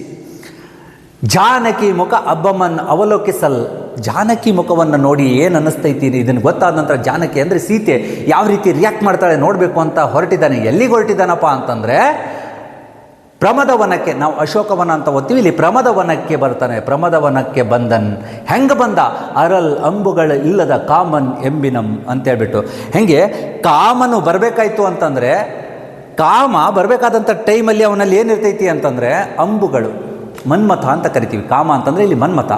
ಮನ್ಮಥ ತನ್ನ ಬಾಣಗಳನ್ನು ತೆಗೆದುಕೊಂಡೇ ಬರ್ತಿರ್ತಾನೆ. ಮನ್ಮಥನ ಬಾಣದ ಪ್ರಯೋಗದಿಂದಾಗಿ ಶಿವನ ತಪಸ್ಸು ಭಂಗವಾಗಿದ್ದಕ್ಕಾಗಿಯೇ ಶಿವ ಏನು ಮಾಡ್ದ ಅಂತಂದರೆ ಕಾಮನನ್ನು ಸುಟ್ಟ ಅಂತ ಹೇಳ್ಬಿಟ್ಟು ನಾವು ನೋಡ್ತೀವಿ. ಅದಕ್ಕೆ ಹೋಳಿ ಹುಣ್ಣಿ ಟೈಮ್ನೊಳಗೆ ಕಾಮನನ್ನು ಸುಡ್ತೀವಿ. ಹಂಗಿಲ್ಲಿ ಹೆಂಗೆ ಹೊಂಟಿದ್ದಾನಪ್ಪ ಅಂದರೆ ಆಕಾಶ ಮಾರ್ಗದಲ್ಲಿ ಹೊರಟಿದ್ದಾನೆ ರಾವಣ. ಯಾವ ರೀತಿಯಾಗಿ? ಅಂಬುಗಳೇ ಇಲ್ಲದ, ಅಂದರೆ ಮನ್ಮಥನ ಥರ ಹೊರಟಿದ್ದಾನೆ. ರಾವಣ ರಾಕ್ಷಸ ರಾಜನಾಗಿದ್ದರೂ ಕೂಡ ಅವನೇನಪ್ಪ ಅಂದರೆ ಹ್ಯಾಂಡ್ಸಮ್ ಆಗೇ ಇದ್ದ. ಅವನೇನೇನಪ್ಪ ಅಂತಂದರೆ ಅತ್ಯಂತ ಘೋರ ಭೀಕರ ರಣಭಯಂಕರ ಕಾಣಿಸ್ತಾ ಇದ್ದಿದ್ದಿಲ್ಲ. ಹೀಗಾಗಿನೇ ಸಾಕಷ್ಟು ಜನ ಸತಿಯರು ಅವನ ಹಿಂದೆ ಬೆನ್ನತ್ಕೊಂಡು ಬಂದಿದ್ದನ್ನು ನಾವೇನಪ್ಪ ಅಂದರೆ ಕಾವ್ಯದೊಳಗೆ ನೋಡ್ತೀವಿ. ಇಂಥ ರಾವಣನ ಹಿಂದೆ ರಾವಣ ಹೊರಟಿದ್ದಾನೆ. ಆದರೆ ಅವನು ಹೆಂಗೆ ಹೊರಟಿದ್ದಾನೆ? ಮನ್ಮಥ ರೂಪದಲ್ಲಿ ಆಕಾಶ ಮಾರ್ಗವಾಗಿ ಹೊರಟಿದ್ದಾನೆ. ಹೋಗಬೇಕಾದ್ರೆ ಆ ಮನ್ಮಥ ಬಾಣಗಳಿಲ್ಲದ, ಅಂಬುಗಳಿಲ್ಲದ ಮನ್ಮಥನ ರೀತಿಯಲ್ಲಿ ಹೊರಟಿದ್ದಾನೆ ಅಂತ ಹೇಳ್ಬಿಟ್ಟು ಕಾವ್ಯದಲ್ಲಿ ಉಲ್ಲೇಖ ಮಾಡ್ತಾನೆ. ಎಲ್ಲಿಗೆ ಬಂದ? ಹಂಗ ಪ್ರಮದವನಕ್ಕೆ ಬಂದ. ಎಲ್ಲಿ? ಸೀತೆ ಇರುವಲ್ಲಿ. ಸೀತೆಯನ್ನು ಅಪಹರಿಸಿಕೊಂಡು ಹೋಗಿ ಎಲ್ಲಿಟ್ಟಿದ್ದಾನೆ? ಪ್ರಮದವನದಲ್ಲಿಟ್ಟಿದ್ದಾನೆ. ಅಲ್ಲಿಗೆ ಬರ್ತಾನೆ. ಬಂದ ನಂತರ ಹೇಳ್ತಾನೆ, ಏನಂ ಕೇಳಿಪೆನೋ ರಘು ಸುನುವ ಲಕ್ಷ್ಮಣನ ಪೊಲ್ಲ ವಾರ್ತೆಯನ್ ಇನ್ನು ಎಂದು ನಳಿನ ಆನನೆ ಬರ್ಪ ದಶ ಆನನಂ ಕಂಡು ತಾಳಿದಳ್ ತಲ್ಲಮಂ ಅಂತೆ ಇದೆ. ಏನಾಗ್ಬಿಟ್ಟಿದೆ ಅಂತಂದರೆ, ಅದಕ್ಕಿಂತ ಪೂರ್ವದಲ್ಲಿ ನಾವು 5ನೇದು ಇದಕ್ಕೆ ಹೋಗೋದಕ್ಕಿಂತ ಮೊದಲು ತೃಣಕಲ್ಪ ರಾವಣ, ಇದು ಬಹಳ ಅದ್ಭುತವಾದಂಥದ್ದು. ಈಗ ನಾವು 5ನೇದಕ್ಕೆ ಹೋದಾಗ ಏನಪ್ಪ ಅಂದರೆ ಜಾನಕಿಯ ಕಳವಳಕ್ಕೆ ಹೋಗಬೇಕಾಗುತ್ತೆ. ಬಟ್ ಅದಕ್ಕಿಂತ ಪೂರ್ವದಲ್ಲಿ ನಾವೇನಪ್ಪ ಅಂತಾರೆ ತೃಣಕಲ್ಪ ರಾವಣ ಅಂತ ನೋಡಿದಾಗ ಇಲ್ಲಿ ಏನಾಗಿದೆ ಅಂತಂದರೆ, ರಾವಣನ ರೂಪ ದೇವಿಗೆ ತೃಣಕಲ್ಪಂ ಆಯಿತು ಪತಿಭಕ್ತಿಯೊಳ್ ಆರು ಈ ವನಿತೆಯ ತೆರದಿನ್ ಸದ್ಭಾವಮನಂ ಒಳಗೊಂಡು ಪುಣ್ಯವತಿಯರ್ ಸತಿಯರ್ ಅಂತ ಹೇಳಿಬಿಟ್ಟು ಇಲ್ಲಿ ಏನಾಗಿದೆ ಅಂತಂದರೆ, ರಾವಣ ತನ್ನ ಶಕ್ತಿ ಮತ್ತು ತನ್ನ ಪರಾಕ್ರಮವನ್ನು ತೋರಿಸ್ದಂಗೆ ಏನಪ್ಪ ಅಂತಂದರೆ ಬಂದು ಗರ್ವದಿಂದ ಬಂದು ನಿಂತಿದ್ದಾನೆ. ಯಾರೆದುರಿಗೆ? ಸೀತೆ ಎದುರಿಗೆ. ಸೀತೆ ಬಹುಶಃ ಇವಳನ್ನು ಕಂಡ ನಂತರ ಏನಪ್ಪ ಅಂದರೆ ಸೀತೆ ಬಹಳ ಅವನನ್ನು ಅಭಿಮಾನಿಸ್ತಾಳೆ ಅಂತ ಅವನು ಅಂದ್ಕೊಂಡಿದ್ದ. ಆದರೆ ಇಲ್ಲಿ ಏನು ಹೇಳ್ಬಿಡ್ತಾಳೆ ಅಂತಂದರೆ, ಸೀತೆಗೆ ತೃಣಕಂ ಕಲ್ಪಂ, ಹುಲ್ಲಿಗೆ ಸಮಾನ ವನಿತೆ ಅಂತಂದರೆ ಹೆಣ್ಣು ಅಂದರೆ ಸೀತೆ. ಸೀತೆಗೆ ರಾವಣನ ಶೌರ್ಯ ಮತ್ತು ರೂಪ ಸೌಂದರ್ಯಗಳೆಲ್ಲ ಏನು ಅನಿಸ್ಬಿಡ್ತು ಅಂತಂದರೆ, ತೃಣ ಹುಲ್ಲಿಗೆ ಸಮಾನ. ತೃಣ ಅಂದರೆ ಹುಲ್ಲು ಕಡ್ಡಿಗೆ ಸಮಾನ. ನನ್ನ ಪತಿದೇವನಾಗಿರುವಂತಹ ರಾಮನಲ್ಲಿ, ರಾಕ್ಷಸ ರಾಜನಾಗಿರುವಂಥ ರಾವಣನಲ್ಲಿ ನಿನ್ನಲ್ಲಿರುವಂಥ ಶೌರ್ಯ ಕ್ರೌರ್ಯಗಳೆಲ್ಲವೂ ಕೂಡ ಏನಪ್ಪ ಅಂದರೆ ನನ್ನ ಎದುರಿಗೆ ತೃಣಕ್ಕೆ ಸಮಾನ ಅಂತ ಹೇಳಿಬಿಟ್ಟು ಅವಳು ನೋಡಿದಂಥ ನೋಟವನ್ನೇ ಅರಗಿಸಿಕೊಳ್ಳಕ್ಕೆ ರಾವಣನ ಕಡೆಯಿಂದ ಆಗಲ್ಲ. ಇಷ್ಟಾದ ನಂತರ ಆಕೆಗನ್ಸುತ್ತೆ, ಇವನಿಷ್ಟು ಬಂದು ರಣಭಯಂಕರವಾಗಿ ಬಂದು ಬಹಳ ಆತ್ಮವಿಶ್ವಾಸದಿಂದ ನಿಂತಿದ್ದನ್ನು ನೋಡಿಬಿಟ್ಟು ಸೀತೆಗೆ ಅನಿಸ್ಲಿಕ್ಕತ್ತೈತಿ. ಜಾನಕಿಯ ಕಳವಳ ಇಲ್ಲಿ ಉಲ್ಲೇಖ ಮಾಡ್ತಾನೆ. ಏನಂ ಕೇಳೆಪೆನೋ ರಘುಸುನುವ ಲಕ್ಷ್ಮಣನ ಪೊಲ್ಲ ವಾರ್ತೆಯನ್ನಿನ್ನು ಎಂದು ನಳಿನಿ ಆನನೆ ಬರ್ಪ ದಶ ಆನನಂ ಕಂಡು ತಾಳಿದಳ್ ತಲ್ಲಮಂ ಅಂತ ಹೇಳಿ. ರಘುಸೂನು ಅಂತಂದ್ರೆ ರಾಮ, ಪಲ್ಲು ವಾರ್ತೆ ಅಂದರೆ ಕೆಟ್ಟ ವಾರ್ತೆ ಅಂತ ಹೇಳ್ಬಿಟ್ಟು, ಕೆಟ್ಟ ಸುದ್ದಿ. ತಲ್ಲಮಂ ಅಂತಂದ್ರೆ ನಡುಕ. ಎಲ್ಲಿ ರಾವಣನ ಬಂದಾನಂತಂದರೆ ರಾಮನಿಗೆ ಏನಾಗೈತು, ಲಕ್ಷ್ಮಣನಿಗೆ ಏನಾಗೈತು, ಏನು ಕೆಟ್ಟ ಸುದ್ದಿ ತಂದಾನೋ ಅಂತ ಹೇಳ್ಬಿಟ್ಟು ಒಂದು ಕ್ಷಣ ತಲ್ಲಣಗೊಂಡ್ಲು, ಅಂದರೆ ನಡಿಗಿಬಿಟ್ಲು. ಯಾಕಂದರೆ ಮಹಾನ್ ಪತಿವ್ರತೆಯಾಗಿರುವಂಥ ಸೀತೆ ರಾವಣನ ವಶಕ್ಕೆ ಒಳಗಾಗದೆ, ರಾವಣ ಹಾಕುವಂಥ ಮೋಡಿಗೆ ಒಳಗಾಗದೆ ಕೇವಲ ರಾಮನಿಗೋಸ್ಕರ ಬದುಕಲಿಕತ್ತಿದ್ಲು. ಒಂದು ದಿನ ರಾಮ ಬಂದೇ ಬರ್ತಾನೆ, ನನ್ನನ್ನು ಕರ್ಕೊಂಡು ಹೋಗ್ತಾನೆ ಅನ್ನೋಂಥ ಆತ್ಮವಿಶ್ವಾಸದಲ್ಲಿದ್ಲು. ಇವ ಬಂದಿರುವಂಥ ಆ ನಡಿಗೆಯನ್ನು ನೋಡಿ, ನಿಂತಿರುವಂಥ ಟಿವಿಯನ್ನು ನೋಡಿ, ಮಾತನಾಡುವಂಥ ಮಾತುಗಳನ್ನು ಕೇಳಿ ಎಲ್ಲಿ ಏನು ಕಾದಿದೆಯೋ ಗೊತ್ತಿಲ್ಲ, ರಾಮ ಲಕ್ಷ್ಮಣರಿಗೆ ಏನಾಯಿತೋ ಗೊತ್ತಿಲ್ಲ, ಏನು ಕೆಟ್ಟ ಸುದ್ದಿ ಕೇಳಬೇಕಾಗಿತ್ತೋ ಗೊತ್ತಿಲ್ಲ ಅಂತ ಹೇಳ್ಬಿಟ್ಟು ಒಂದೇ ಸಮನೆ ನಡುಗ್ಲಿಕ್ಕೆ ಶುರು ಮಾಡ್ತಾಳೆ ಸೀತೆ. ಆವಾಗ ಕರುಣಿಸುವಡೆಯನೆಗೆ ದಶಕಂದರ ದುರದೊಳ್ ರಘುತನುಜನ ಆಯು ಪ್ರಾಣಮಂ ಬರೆಗೆಂ ಬಾರದಿರು ಎನುತಂ ಧರಿತ್ರಿಯೋಳ್ ಮಯ್ಯನ್ ಒಕ್ಕು ಮೂರ್ಛೆಗೆ ಸಂದಳ್ ಅಂತಿದೆ ಇಲ್ಲಿ. ಅಂದರೆ ದಶಕಂದರ 10 ತಲೆ ರಾವಣ, ರಘುತನುಜ ರಘುಪುತ್ರ ರಾಮ, ಧರಿತ್ರಿಯೋಳ್ ಭೂಮಿಯ ಮೇಲೆ, ದುರದೊಳ್ ಯುದ್ಧರಂಗದಲ್ಲಿ, ಬರೆಗೆಂ ಆಯಸ್ಸಿನ ತುದಿಯವರೆಗೂ, ಮೂರ್ಛೆಗೆ ಸಂದಳ್ ಜ್ಞಾನ ತಪ್ಪಿ ಬಿದ್ದಳು ಅಂತ. ರಾವಣನು ನನ್ನೊಂದಿಗೆ ಸುಖವಾಗಿರು ಎಂದಾಗ ಹೇಳ್ತಾನೆ ರಾಮ, ಏನು ನಾನು ಸಂಮೋಹಿನಿ ವಿದ್ಯೆಯನ್ನು ಬಲ್ಲವನಾಗಿದ್ದೇನೆ, ನಾನು ಏನು ಬೇಕಾದರೂ ಮಾಡಬಲ್ಲೆ, ರಾಮ ಲಕ್ಷ್ಮಣ ರಾಧಿಯನ್ನು ಕೊಂದು ನಿನ್ನನ್ನೇನಪ್ಪ ಅಂತಂದರೆ ನನ್ನವಳನ್ನಾಗಿ ಮಾಡಿಕೊಳ್ಳಬಲ್ಲೆ, ಅವರನ್ನೆಲ್ಲ ಮರೆತೇನು ಮಾಡು, ನನ್ನೊಂದಿಗೆ ಸುಖವಾಗಿರು ಅಂತ ಹೇಳಿದಾಗ ಸೀತೆ ಏನಪ್ಪ ಅಂದರೆ ತೀವ್ರ ವ್ಯಾಕುಲಗೊಂಡ್ಲು. ಅಲ್ಲಿ ತನಕ ಏನಪ್ಪ ಅಂದರೆ ರಾಮ ಬಂದೇ ಬರ್ತಾನೆ ಅಂತ ಅಂದ್ಕೊಂಡಿದ್ಲು. ಆದರೆ ಈಗ ರಾವಣ ಹೇಳುವಂಥ ಮಾತನ್ನು ಕೇಳಿದಾಗ ಸೀತೆಗೆ ಎಲ್ಲೋ ಒಂದು ಕಡೆ ಭಯ ಶುರುವಾಯಿತು. ಬಹುಶಃ ಇವನು ಹೇಳೋ ಮಾತೇನಾದರೂ ಸತ್ಯ ಆಯ್ತಂದರೆ ಹೆಂಗೆ? ಅವಾಗ, ಓ ರಾವಣನೇ, ನಿನಗೆ ನನ್ನ ಮೇಲೆ ದಯೆ ಇದ್ದರೆ ದಯವಿಟ್ಟು ಯುದ್ಧದಲ್ಲಿ ಶ್ರೀರಾಮನ ಪ್ರಾಣವನ್ನು ಕೊಲ್ಲಬೇಡ ಎಂದು ಪ್ರಾರ್ಥಿಸುತ್ತಲೇ ಪ್ರಜ್ಞೆ ತಪ್ಪಿ ಧರೆಗೆ ಉರುಳಿದಳು. ಇಲ್ಲಿವರೆಗೂ ಇದ್ದಿದ್ದು ಒಂದು ಕತೆ, ಇನ್ನು ಮುಂದೆ ಆಗೋದು ಇನ್ನೊಂದು ಕತೆ. ಏನು ಮಾಡಿಬಿಟ್ಲು ಅಂತಂದರೆ, ನೀನು ನನ್ನ ಮೇಲೆ ಏನಾದರೂ ಕರುಣೆ ಇತ್ತು ಅಂತಂದರೆ, ಇಷ್ಟೆಲ್ಲ ಹೊತ್ಕೊಂಡ್ಬಂದಿದೆಯಾ, ನನ್ನ ಮೇಲೆ ಆಸೆ ಮೋಹ ಇಟ್ಕೊಂಡು ತಂದಿದೆಯಾ. ಆದರೆ ಒಂದಿತ್ತು ಕರುಣೆ ಅನ್ನೋದು ಏನಾದರೂ ಇತ್ತು ಅಂತಂದರೆ, ದಯವಿಟ್ಟು ಯುದ್ಧ ಭೂಮಿಯಲ್ಲಿ ನನ್ನ ಗಂಡನನ್ನು ಕೊಲ್ಲಬೇಡ, ಅಂದರೆ ಶ್ರೀರಾಮಚಂದ್ರನನ್ನು ಕೊಲ್ಲಬೇಡ ಅಂತ ಬಿಟ್ಟು ಆಕೆ ಹೇಳ್ತಾನೆ ಏನು ಮಾಡಿದ್ಲು ಅಂತಂದರೆ ಮೂರ್ಛೆ ಹೋಗ್ತಾಳೆ. ಮೂರ್ಛೆ ಹೋದ ನಂತರ ಅಲ್ಲಿ ನಡೆಯುವಂಥ ಘಟನೆಯೇ ಬೇರೆ. ಜಾನಕಿ ಮೂರ್ಛಿತೆ ಆಗೆ ದಶ ಆನನ ಅನುಕಂಪೆ ಪುಟ್ಟಿ ಕರುಣಿಸಿ ತನ್ನಂ ತಾನೇ ಪಡೆದು ಉಳಿದು ಕರ್ಮ ಅಧೀನ ಸಮುತ್ಪನ್ನ ದುರಗ ದುಷ್ಪರಿಣತಿಯಂ ಅಂತ ಬರೀತಾರೆ. ಇಲ್ಲಿ ಹೆಂಗಿದೆ ನೋಡು, ಅನುಕಂಪೆ ಪುಟ್ಟಿ ಅಂದರೆ ಕರುಣೆ ಹುಟ್ಟಿ, ತನ್ನಂ ತಾನೇ ಪಡೆದು ತನ್ನ ಸಹಜ ಉದಾತ್ತತೆಯನ್ನು ಪಡೆದು, ದುರಗ ದುಷ್ಪಾಪದ ಕೆಲಸ, ಕರುಣಿಸಿ ಕರುಣೆ ತೋರಿ, ಉಳಿದು ಅಥವಾ ತ್ಯಜಿಸಿ ಬಿಟ್ಟು ಅಂತ, ದುಷ್ಪರಿಣತಿಯಂ ಕೆಟ್ಟ ಬುದ್ಧಿಯನ್ನು. ಒಂದು ಮನುಷ್ಯನಲ್ಲಿ ಪರಿವರ್ತನೆ ಆಗಬೇಕಾಗಿತ್ತು ಅಂತಂದರೆ ಕೆಲವೊಂದು ಘಟನೆಗಳು ಕೆಲವೊಂದು ರೀತಿಯಲ್ಲಿ ಪರಿಣಾಮ ಬೀರುತ್ತೆ ಅಂತ ಹೇಳ್ಬಿಟ್ಟು. ಈಗ ಮಹಾತ್ಮ ಗಾಂಧಿ ವಿಚಾರಕ್ಕೆ ಬಂದಾಗ ಮಹಾತ್ಮ ಗಾಂಧೀಜಿಯವರು ಏನಪ್ಪ ಅಂದರೆ ಯಾವತ್ತೂ ಸುಳ್ಳೇ ಹೇಳಿಲ್ಲ ಮುಂದೆ ಅಂತ ಹೇಳ್ತಾರೆ. ಯಾಕೆ ಮಹಾತ್ಮ ಗಾಂಧಿ ಸುಳ್ಳು ಹೇಳಿಲ್ಲ ಅಂತಂದರೆ ಸತ್ಯ ಹರಿಶ್ಚಂದ್ರ ನಾಟಕವನ್ನು ನೋಡಿದ ಮೇಲೆ ಅವರಲ್ಲಿ ಪರಿಣಾಮ ಬೀರ್ತು ಅಂತ ನಾವು ನೋಡ್ತೀವಿ. ಹಾಗೆ ಇಲ್ಲಿ ನಡೆದಿರುವಂಥದ್ದು ನಾವು ಮೂಲ ರಾಮಾಯಣದಲ್ಲಿ ಇದು ಇಲ್ಲ, ಆದರೆ ಈ ಜೈನ ರಾಮಾಯಣದಲ್ಲಿ ನಾಗಚಂದ್ರ ಬರೆದಿರುವಂಥ ಈ ರಾಮಚಂದ್ರ ಚರಿತ ಪುರಾಣದಲ್ಲಿ ಏನಪ್ಪ ಅಂದರೆ ಇದನ್ನು ನಾವು ನೋಡ್ಬೋದು. ಹೆಂಗೆ ಸೀತೆಯು ಪ್ರಜ್ಞಾಹೀನಲಾಗಿ ಕೆಳಗೆ ಬಿದ್ದಿದ್ದನ್ನು ಕಂಡ ತಕ್ಷಣವೇ ರಾವಣನಿಗೆ ಹೃದಯದಲ್ಲಿ ಅಪಾರ ಕರುಣೆ ಮತ್ತು ಕನಿಕರ ಉಂಟಾಯಿತು. ಅವನಿಗೆ ಅನ್ನಿಸ್ತು, ಅಯ್ಯೋ ನಾನು ಏನು ಮಾಡೋಕ್ಕೆ ಹೋದೆ, ನಾನು ಯಾರಿಗೋಸ್ಕರ ಇಷ್ಟೆಲ್ಲ ಮಾಡ್ತಾ ಇದ್ದೀನಿ, ಸೀತೆಯನ್ನು ಅವಳನ್ನಾಗಿ ಮಾಡ್ಕೋಬೇಕಂತ. ಬಟ್ ಸೀತೆಯ ಮನಸ್ಸಿನಲ್ಲಿ ನಾನು ಯಾವತ್ತೂ ಬರಲಿಕ್ಕೆ ಸಾಧ್ಯನೇ ಇಲ್ಲ. ಒಂದು ವೇಳೆ ಬಲವಂತದಿಂದ ಸೀತೆಯನ್ನು ಪಡೆದುಕೊಂಡರೂ ಕೇವಲ ಅವಳ ದೇಹವನ್ನು ಪಡೆದುಕೊಳ್ಳಬಹುದೇ ಹೊರತು ಸೀತೆಯ ಮನಸ್ಸನ್ನು ಯಾವತ್ತೂ ಕೂಡ ರಾವಣ ಗೆಲ್ಲಕ್ಕಾಗಲ್ಲ. ಯಾಕಂದರೆ ಇಡೀ ಸೀತೆಯ ಮನಸ್ಸಿನ ತುಂಬ ಸೇರಿರುವುದು ರಾಮನೇ ಹೊರತು ಅಲ್ಲಿ ಬೇರೆ ಯಾರು ಬರಲಿಕ್ಕೆ ಸಾಧ್ಯ ಇಲ್ಲ ಅನ್ನೋದು ಅವನಿಗೆ ಮನದಟ್ಟಾಯಿತು. ಆಗ ಮೂರ್ಛೆ ಬಿದ್ದಿರುವಂಥ ಸೀತೆಯನ್ನು ನೋಡಿ ಕರುಣೆ ಮತ್ತು ಕನಿಕರ ಉಂಟಾಗ್ತೈತಿ. ಆತನು ತನ್ನ ಹಿಂದಿನ ತಪ್ಪು ಕಾಮದ ಆಲೋಚನೆಗಳನ್ನು ಮತ್ತು ಕರ್ಮದಿಂದ ಹುಟ್ಟಿದ ಕೆಟ್ಟ ಬುದ್ಧಿಯನ್ನು ತಕ್ಷಣವೇ ತ್ಯಜಿಸಿ ತನ್ನ ಮೂಲ ಸಹಜ ಜನಭಕ್ತಿ ಉದಾತ್ತ ಗುಣಕ್ಕೆ ಮರಳ್ತಾನೆ. ಅಲ್ಲಿವರೆಗೂ ಅವನು ಎಲ್ಲವನ್ನೂ ಮರೆತು ಬಿಟ್ಟಿದ್ದ. ಹೇಳ್ತೀವಲ್ಲ, ಕಾಮಾತುರಣಂ ನಾ ಭಯಂ ನಾ ಲಜ್ಜ ಅಂತ ಹೇಳ್ತಾರೆ. ಕಾಮಾತುರಣಂ ನಾ ಭಯ ನಾ ಲಜ್ಜ ಅಂದರೆ ಕಾಮಕ್ಕೆ ಒಳಗಾಗದಂಥ ಮನುಷ್ಯನಿಗೆ ಏನಪ್ಪ ಅಂದರೆ ಭಯವೂ ಇರುವುದಿಲ್ಲ, ನಾಚಿಕೆಯೂ ಇರುವುದಿಲ್ಲ ಅಂತ. ಹಂಗೇನಾಗ್ಬಿಟ್ಟಿತ್ತು ಅಂತಂದರೆ ಆ ಕಾಮ ಅನ್ನುವಂಥದ್ದು ಬಂದು ಏನಾಗ್ಬಿಟ್ಟಿತ್ತು ಅಂತಂದರೆ ರಾವಣನಲ್ಲಿರುವಂಥ ಒಳ್ಳೆಯ ಶಿವಭಕ್ತಿಯಾಗಿರ್ಬೋದು, ಜನಭಕ್ತಿಯಾಗಿರ್ಬೋದು ಅದರ ಮೇಲೆ ಮುಸುಕಿ ಬಿಟ್ಟಿತ್ತು. ಈಗ ಅವನಿಗೆ ಏನಪ್ಪ ಅಂದರೆ ಎಲ್ಲವೂ ಬೆಳಗಾಗಿಬಿಡ್ತು, ಎಲ್ಲವೂ ಪರಿವರ್ತನೆ ಆಗಿಬಿಡ್ತು. ನಾನು ಮಾಡಿದ ತಪ್ಪು ಅನ್ನೋಂಥ ಭಾವನೆ ಅವನಲ್ಲಿ ಮೂಡ್ಲಿಕ್ಕೆ ಸ್ಟಾರ್ಟ್ ಆಯಿತು. ಕರ್ಮೌಷದಿಂದ ಹೊರಗಡೆ ಬರ್ತಾನೆ. ಕದಡಿದ ಸಲಿಲಂ ತಿಳಿವಂದದೆ ತನ್ನಿಂ ತಾನೇ ತಿಳಿದ ದಶವದನಂಗೆ ಆದುದು ವೈರಾಗ್ಯಂ ಸೀತೆಯೊಳ್ ಉದಾತ್ತನೊಳ್ ಪುಟ್ಟದು ಅಲ್ಲಿ ನೀಲಿ ರಾಗಂ ಅಂತ. ಸಲಿಲಂ ಅಂತಂದರೆ ನೀರು, ತಿಳಿವಂದದೆ ತಿಳಿಯಾಗುವಂತೆ. ನಾನು ಮೊದಲೇ ಹೇಳಿದ್ದೀನಿ, ಕದಡಿದ ಸಲಿಲಂ ತಿಳಿವಂದದೆ. ಉದಾಹರಣೆಗೆ ನಿಮಗೆ ಹೇಳಬೇಕು ಅಂತಂದರೆ ಬಸವಣ್ಣನವರು 12ನೇ ಶತಮಾನದಲ್ಲಿ ಬಸವಣ್ಣನವರು ಅಗ್ರಹಾರ ಸಂಪ್ರದಾಯದಲ್ಲಿ ಇದ್ದಂಥ ಸಂದರ್ಭದಲ್ಲಿ ಅಗ್ರಹಾರ ಸಂಪ್ರದಾಯದಲ್ಲಿರುವಂಥ ಜಾತೀಯತೆಯನ್ನು ನೋಡಿಬಿಟ್ಟು ಬಸವಣ್ಣನವರು ಎಲ್ಲಿಗೆ ಹೋಗ್ತಾರೆ ಅಂತಂದರೆ ಜಾತವೇದ ಮುನಿಗಳ ಹತ್ರ ವಿದ್ಯೆಯನ್ನು ಕಲಿಬೇಕು ಅಂತ ಕೂಡಲ ಸಂಗಮಕ್ಕೆ ಹೋಗ್ತಾರೆ. ಕೂಡಲ ಸಂಗಮದಲ್ಲಿ ಅಗ್ರಹಾರ ಸಂಪ್ರದಾಯದಿಂದ ಬಸವಣ್ಣನವರು ಎಲ್ಲಿಗೆ ಬಂದುಬಿಟ್ರು ಅಂತಂದರೆ ಮಠದ ಸಂಪ್ರದಾಯಕ್ಕೆ ಬರ್ತಾರೆ. ಅಲ್ಲಿಯೂ ಕೂಡ ಇಂಥದ್ದೇ ಘಟನೆಗಳು ಮರುಕಳಿಸಿದಾಗ ಎಲ್ಲೋ ಬೇಸರಗೊಂಡಂಥವ್ರು ಅವ್ರು ಹೋಗಿ ಏನು ಮಾಡ್ತಾರೆ ಅಂತಂದರೆ ಈ ಕೂಡಲ ಸಂಗಮದಲ್ಲಿ ಕೃಷ್ಣ ಮಲಪ್ರಭಾ ನದಿಗಳು ಕೂಡಿರುವಂಥ ಸ್ಥಳ, ಅಲ್ಲಿ ನೀರು ಕುಡಿಬೇಕು ಅಂತ ಹೋಗಿ ನೀರು ತೊಗೋಬೇಕು ಅಂದರೆ ಕಲಕಾಗಿರ್ತೈತಿ. ಕಲಕಾಗಿರುವಂಥ ನೀರನ್ನು ನೋಡಿ ಹಿಂಗೆ ಕೈಗೆ ಎತ್ಕೊಂಡು ಬಿಟ್ಟು ಸುಮ್ಮನೆ ನೋಡ್ಕೋತ ನಿಲ್ತಾರೆ. ಸ್ವಲ್ಪ ಹೊತ್ತಿನಲ್ಲಿ ಏನಪ್ಪ ಅಂದ್ರೆ ಬಸವಣ್ಣನವರು ಮತ್ತೆ ನೀರು ತೊಗೋಬೇಕಂದಾಗ ಈ ಸರ್ತಿ ತಿಳಿಯಾಗಿರ್ತೈತಿ. ಬಸವಣ್ಣನವರಿಗೆ ಫ್ಲ್ಯಾಶ್ ಆಗಿನೇ ಅವ್ರು ಬರೀತಾರೆ, ಸ್ಥಾವರ ಕಳಿವುಂಟು ಜಂಗಮ ಕಳಿವಿಲ್ಲ ಅಂತ ಹೇಳಿ ಬರೀತಾರೆ. ಅಂದರೆ ಸ್ಥಾವರ ಅಂದರೆ ಒಂದೇ ಕಡೆ ನಿಂತಿರುವಂಥ ನೀರಿನಲ್ಲಿ ಹುಳ ಹುಡ್ತೈತಿ, ಹೊಲಸಾಗ್ತೈತಿ. ಆದರೆ ಹರಿಯುವ ನೀರಿನಲ್ಲಿ ಯಾವತ್ತು ಹುಳ ಹುಟ್ಟಲ್ಲ, ಹೊಲಸಾಗಲ್ಲ ಅಂತ ಹೇಳ್ಬಿಟ್ಟು ಅವ್ರು ಬರೀತಾರಲ್ಲ. ಹಾಗೆ ಏನಪ್ಪ ಅಂತಂದರೆ ಕದಡಿದ ಸಲಿಲಂ ತಿಳಿವಂದದೆ. ಈಗ ಕಲಕಾಗಿರುವಂಥ ನೀರನ್ನು ಕೂಡ ನಾವು ಇಟ್ವಿ ಅಂತಂದರೆ ಸೋಸಿ ಮೇಲಿರುವಂಥ ಮಣ್ಣೆಲ್ಲ ಕೆಳಗಡೆ ಬಂದು ಅದಾದ ನಂತರದಲ್ಲಿ ಏನು ಬರುತ್ತಪ್ಪ ಅಂದರೆ ತಿಳಿ ನೀರು ಮೇಲ್ಗಡೆ ಬರುತ್ತೆ.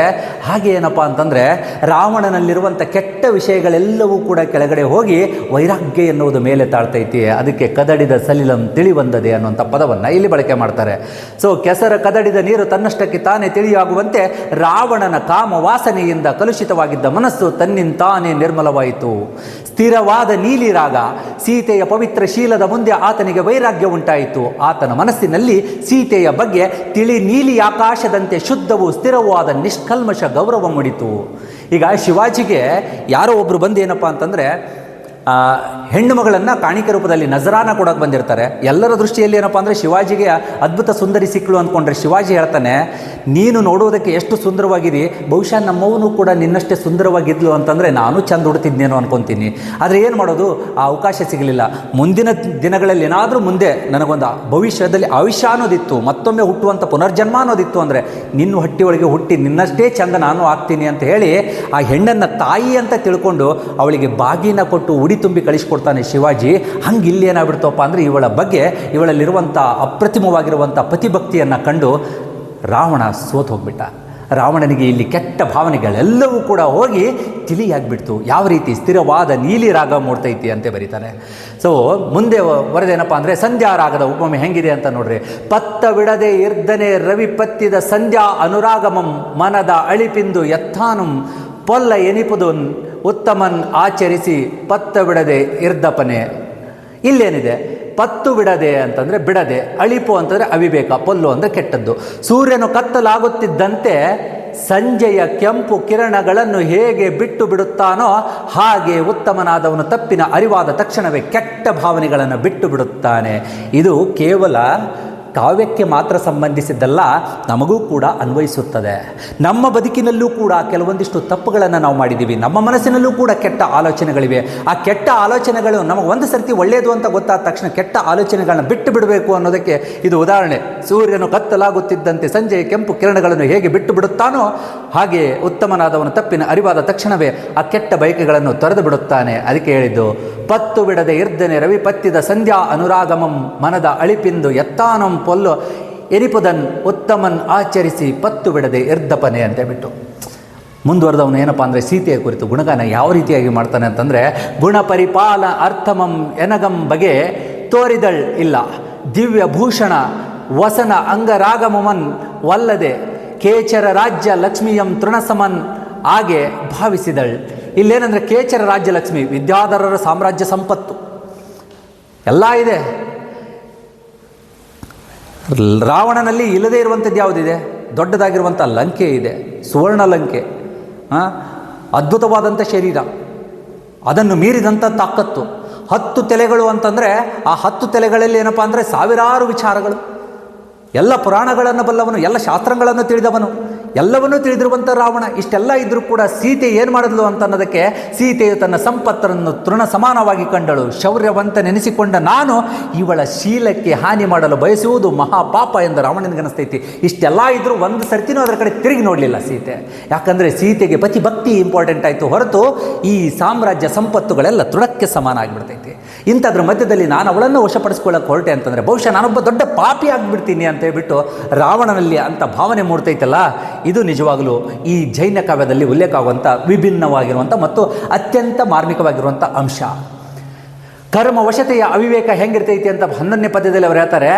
ಇವರಂ ಪ್ರಾಣ ಪ್ರಿಯರನ್ನೇವಂ ಇಲ್ಲದೆ ಕರ್ಮ ವಶಮೇ ನೇವಂ ಎನೆ ಕಂದರ್ಪ ವಿಮೋಹದಿಂದ ಅಗಲ್ಚಿದೆನ್ ಅವಿವೇಕಿಯನ್ ಎನ್ನ ಕುಲದ ಪೆಂಪು ಅಳಿವಿನೆಗಂ ಅಂತೇಳಿ ಬರೆಸ್ತಾರೆ. ನೆವಂ ಕಾರಣ, ಕಂದ ಪರ್ವ ವಿಮೋಹ ಕಾಮದ ವ್ಯಾಮೋಹ, ಪೆಂಪು ಅಂದರೆ ಹಿರಿಮೆ. ಯಾವುದೇ ಪ್ರಮುಖ ಕಾರಣವಿಲ್ಲದಿದ್ದರೂ ವಿಧಿಯ ಕರ್ಮದ ಪ್ರೇರಣೆಯಿಂದ ಹಾಗೂ ಕಾಮದ ವ್ಯಾಮೋಹದಿಂದ ನನ್ನ ಇಡೀ ವಂಶದ ಕೀರ್ತಿಯೋ ಅಳಿಯುವಂತೆ ಈ ದಂಪತಿಗಳನ್ನು ಅಗಲಿಸಿ ಅವಿವೇಕಿಯಾದೇನೋ ಅಂತ ಹೇಳ್ಬಿಟ್ಟು ಸಂಕಟ ಪಡಕ್ಕೆ ಶುರು ಮಾಡ್ತಾನೆ. ಏನೂ ಇದ್ದಿದ್ದಿಲ್ಲ, ಸೀತೆಯ ಮೇಲಿನ ವಿಪರೀತ ವ್ಯಾಮೋಹ ಸೃಷ್ಟಿಯಾಗಲು ಕಾರಣ ಯಾರೋ ಹೇಳಿದ ಮಾತುಗಳು. ಮೂಲತಃ ಸೀತೆಯ ಬಗ್ಗೆ ಅವರಿಗೆ ಗೊತ್ತಿಲ್ಲ. ಅದಾದ ನಂತರದಲ್ಲಿ ಆ ಒಂದೊಂದು ಕಾವ್ಯದಲ್ಲಿ ಒಂದು ರೀತಿ ಇದೆ. ಸೀತೆ ಏನಪ್ಪ ಅಂತಂದರೆ ರಾವಣನನ್ನು ನೋಡಿ ನಕ್ಕಿದ್ದಳು ಅಂತ ಹೇಳ್ತಾರೆ, ಇನ್ನೊಂದು ಕಾವ್ಯದಲ್ಲಿ ಒಂದು ರೀತಿ ಉಲ್ಲೇಖ ಮಾಡ್ತಾರೆ. ಇರಲಿ, ಅದರ ಮಧ್ಯದಲ್ಲಿ ಏನು ಕಾರಣ ಇಲ್ಲಾರ್ದೆ ನಾನು ಇವರನ್ನು ಅಗಲಿಸಿದೆ ಅಂದರೆ ಯಾವುದಕ್ಕೆ ಅಗಲಿಸ್ತಾ ಇದ್ದೀನಿ ಸೀತೆ ಮತ್ತು ರಾಮನನ್ನು? ಕೇವಲ ಯಾವುದಕ್ಕಾಗಿ? ಒಂದು ಕಾಮವ್ಯಾಮೋಹದಿಂದ ಇಡೀ ವಂಶದ ಕೀರ್ತಿ, ರಾವಣನ ವಂಶದ ಕೀರ್ತಿಯೇ ಕೇವಲ ಒಂದು ಕಾಮ ವ್ಯಾಮೋಹದಿಂದ ನಾಶವಾಗ್ತಿತ್ತಲ್ಲ ಅಂತ ಹೇಳ್ಬಿಟ್ಟು ಒಂದೇ ಸಮನೆ ಅವಿವೇಕಿ ಆದ್ನಲ್ಲಪ್ಪ ನಾನು ಮಾಡಿದ ತಪ್ಪಾಯ್ತಲ್ಲ ಅಂತ ಹೇಳ್ಬಿಟ್ಟು ಸಂಕಟ ಪಡ್ತಿದ್ದಾನೆ. ಅಪಕೀರ್ತಿಯ ನಗಾರಿ ಹೆಂಗಿರ್ತೈತಿ ಅನ್ನೋದನ್ನು ನೋಡಬಹುದು. ರಾಮನಿನ್ ಅಗಲ್ಚಿದ ತಂದ ಆನು ಈ ಮಾನಿನಿಗೆ ಈ ರೀತಿ ದುಃಖಮಂ ಕಾಮ ವ್ಯಾಮೋಹದಿನ್ ಆಶಾ ಮುಖಮಂ ಪುದಿಯ ದುರ್ಯಶ ಪಟಹ ರವಂ ಅಂತ ಬರೀತಾನೆ. ಮಾನಿನಿ ಗೌರವಾನ್ವಿತ ದುರ್ಯಶ ಅಪಕೀರ್ತಿ, ಪಟಹರವಂ ಅಂತಂದರೆ ಡಂಗುರದ ಶಬ್ದ ಅಂತ. ನನ್ನ ಕೆಟ್ಟ ವ್ಯಾಮೋಹದಿಂದ ಜಗತ್ತಿನ 8 ದಿಕ್ಕುಗಳಲ್ಲೂ ನನ್ನ ಅಪಕೀರ್ತಿಯ ರಣಕಹಳೆ ಮೊಳಗುವಂತೆ ಆ ರಾಮನಿಂದ ಈ ಮಹಾಸತಿಯನ್ನು ಅಗಲಿಸಿದ ದುಃಖ ಕೊಟ್ಟೆ ಎಂದು ನೊಂದುಕೊಂಡನು. ಬಹುಶಃ ನಿಮಗಿದು ಹೇಳಿದ್ರೆ ವಿಚಿತ್ರ ಅನ್ನಿಸ್ತೈತಿ. ಯಾಕಂದರೆ ಇಲ್ಲಿವರೆಗೂ ಏನಪ್ಪ ಅಂದರೆ ರಾವಣ ಅಪಹರಿಸಿದ್ದೇ ದೊಡ್ಡದಾಗಿದೆ ನಮಗೆ. ರಾವಣ ಅಪಹರಿಸಿಕೊಂಡು ಹೋದ, ಸೀತೆಯನ್ನು ಅಶೋಕವನದಲ್ಲಿಟ್ಟ, ಅಶೋಕವನದಲ್ಲಿ ಕಾವಲು ಕಾಯ್ಲಿಕ್ಕಿಟ್ಟ. ಅದಾದ ನಂತರದಲ್ಲಿ ಏನೆಲ್ಲ ಘಟನೆಗಳು ನಡೆದು ಯುದ್ಧ ಆಗ್ತೈತಿ. ಯುದ್ಧದಲ್ಲಿ ಏನಪ್ಪ ಅಂದರೆ ಅವರನ್ನು ಸೋಲಿಸಿದ್ರು, ಇವರನ್ನು ಇವೆಲ್ಲವನ್ನು ನಾವು ನೋಡಿಬಿಟ್ಟಿದ್ದೀವಿ. ಅದರ ಮಧ್ಯದಲ್ಲಿ ಏನಪ್ಪ ಅಂತಂದರೆ ಇಲ್ಲಿ ರಾಮಚಂದ್ರ ಚರಿತ ಪುರಾಣದಲ್ಲಿ ಏನಪ್ಪ ಅಂತಾರೆ ವಿಭಿನ್ನವಾಗಿ ರಾವಣ ಸಂಕಟ ಪಡ್ತಿದ್ದಾನೆ. ಯಾರಿಗಾಗಿ? ನನ್ನ ಕೆಟ್ಟ ವ್ಯಾಮೋಹದಿಂದ ಜಗತ್ತಿನ 8 ದಿಕ್ಕುಗಳಲ್ಲಿಯೂ ನನ್ನ ಅಪಕೀರ್ತಿಯ ರಣಕಹಳೆ ಮೊಳಗಲಿಗತ್ತೈತಿ. ಅದು ಯಾಕೆ? ರಾಮನಿಂದ ಈ ಮಹಾಸತಿಯನ್ನು ಅಗಲಿಸಿದ ದುಃಖ ಕೊಟ್ಟೆ ಎನ್ನುವಂಥ ಸಂಕಟದಿಂದ ರಾವಣ ಒದ್ದಾಡ್ಲಿಕ್ಕತ್ತಿದ್ದಾನೆ. ಕೆಟ್ಟವನಲ್ಲಿನೂ ಕೂಡ ಒಳ್ಳೆಯ ಗುಣ ಇರ್ತೈತಿ ಅನ್ನೋದನ್ನು ಇದರಲ್ಲಿ ನಾವು ನೋಡ್ಬೋದು. ಹೀಗೆ ಏನಪ್ಪ ಅಂತಂದರೆ ಈ ರೀತಿಯಾಗಿ ರಾಮನ ಮತ್ತು ರಾವಣನ ಮಧ್ಯದೊಳಗಿರುವಂಥ ಈ ಘಟನೆಯನ್ನು ನೋಡಿದಾಗ ಏನಪ್ಪ ಅಂತಂದರೆ ನಮಗೆ ಬಹಳ ವಿಭಿನ್ನ ಅನ್ನಿಸ್ತೈತಿ. ಹಿತಮನ್ ಆದರದಿಂದ ಪೇಳೆ ಕೇಳದೆ ಆತನು ಗರ್ಜಿಸಿ ಬೈದು ಅನುಜಾತನನ್ನು ಅಟ್ಟಿ. ಅಂದರೆ ಇಲ್ಲಿ ಯಾರು ಅನುಜಾತನನ್ನು ಅವನಿಗೆ ಅನ್ಸಾಕತ್ತಿದೆ ಆ ಟೈಮಲ್ಲಿ. ಯಾರನ್ನು ಹೊರಗಟ್ಟಿದ್ದಾನೆ? ಫಸ್ಟಿಗೆ ಬಂದು ಹೇಳಿದ್ರು, ಅಣ್ಣ ನೀ ತಪ್ಪು ಮಾಡ್ಲಕತ್ತಿದ್ದಿ, ನೀ ಯಾರ ಮಡದಿಯನ್ನು ಎತ್ತುಕೊಂಡು ಬಂದಿದ್ದೀಯಾ ಅಂತಂದರೆ ನೀನು ಸಾಕ್ಷಾತ್ ದೇವರ ಮಡದಿಯನ್ನೇ ಕರ್ಕೊಂಡು ಬಂದಿದ್ದೀಯಾ. ಯಾಕಂದರೆ ರಾಮಚಂದ್ರ ಅಂತಂದರೆ ಸಾಕ್ಷಾತ್ ದೇವರು ಅಂತ ಹೇಳ್ಬಿಟ್ಟು ಯಾರು ಹೇಳಿದ್ರು? ವಿಭೀಷಣ ಹೇಳ್ತಾನೆ. ವಿಭೀಷಣ ಯಾರು? ರಾವಣನ ಸಹೋದರ.